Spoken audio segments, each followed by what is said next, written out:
शिवाय। मित्रों नमस्कार, मैं पंडित श्यामधर शास्त्री आज विशेष रूप से बात करेंगे, चर्चा करेंगे एक नए विषय पर। आप देख सकते हैं हम वाराणसी के केदार घाट पर स्थित हैं और ठीक सामने हरिश्चंद्र घाट है और सूर्योदय का समय है। भगवान सूर्य सामने दिखाई दे रहे हैं और कल कल करती माँ गंगा की धारा। तो आज हम एक विशेष बात करेंगे, चर्चा करेंगे, जानने का प्रयास करेंगे कि हमारे जगने का सही अवस्था क्या होता है। क्योंकि हम जब निद्रा में होते हैं हम सुषुप्तावस्था में होते हैं और जब जागृत होते हैं हमारे हिंदू मान्यताओं में, परंपराओं में, भारतीय संस्कृति में ऐसा देखने को मिलता है, ऐसा मान्यता है, ऐसा कहा जाता है कि सर्वप्रथम अपना हाथ देखें, हाथ को रगड़ करके चेहरे पर लगाएं, उसके बाद आप जगें। तो इसके पीछे क्या है महत्व, इस पर हम बात करते हैं।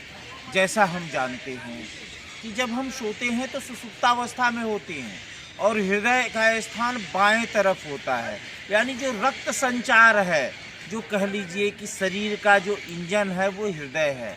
और हृदय चूँकि सुषुप्तावस्था में होता है और जब आप जगते हैं, अगर बाएं तरफ से जगते हैं तो अचानक बाएं अगर करवट लिए हैं और जगते हैं तो अचानक रक्त संचार तेज हो जाता है, जिससे दिक्कतें होती है।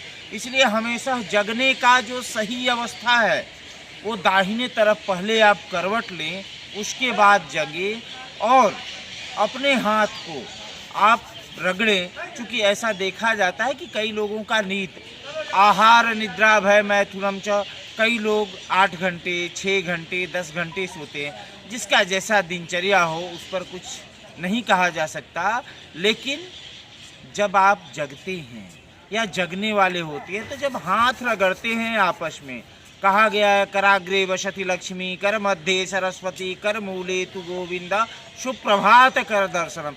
यानी सुबह प्रातःकाल उठने के बाद आप अपने हाथ को देखें और इसके अग्रभाग में लक्ष्मी का निवास होता है, कर मध्य सरस्वती, सरस्वती का वास होता है और कर हाथ के मूल में भगवान विष्णु का वास होता है।